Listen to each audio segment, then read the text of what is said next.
Well, if we can clean up the communication, if we can get rid of the politicians who lie like Whitmer and the bureaucrats who want power over you that they don't deserve like Fauci, what can we get back to? Well, we could get back to a state that is slim and trim and respectful of our rights because it didn't give us our rights. It is there to defend those rights. This is a beautiful throwback video we got for you of former Prime Minister of Britain, Margaret Thatcher, on why the state is not necessarily your friend when it comes to freedom. The essence of socialism is that you surrender quite a bit of power over your own life to the state. Well, we all do that to some extent, but of course it went much further. You pay very high taxes, and they wish to take even higher taxes because they think that politicians can spend money better than the people can spend it. The more you take away, the less there is for private industry, and that's where the creation of wealth comes. So you have to establish very clear limits on the role of government. And really, you know, politicians, I think, should sometimes just be a little bit more modest about their abilities than they are. We can't run everything, and we shouldn't try.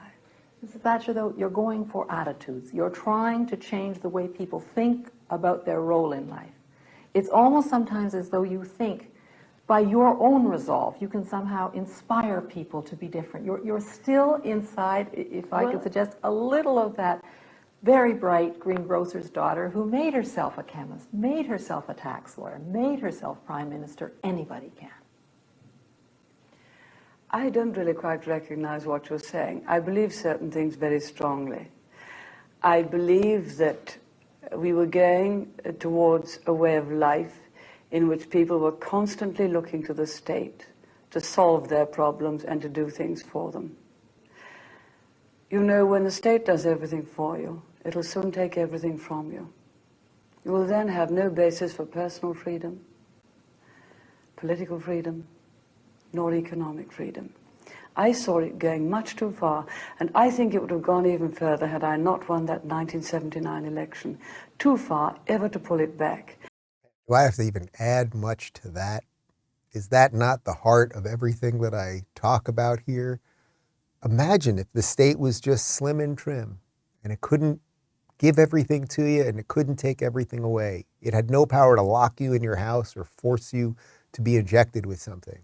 Sure, it made sure there were police. It made sure we had a border, a couple other little things. But then it stayed out of your way. And you had more money in your pocket to do with your resources what you see fit. And you could speak freely and all of that stuff. That's how this is all set up to be. And we have been getting very close to that cliff where we would give it all away. And this is a cyclical thing in time. That's what she's talking about there, because she had an election where she felt, hey, we're getting close to socialism. We're getting close to giving it away. That's where we're at. We're close. We're close.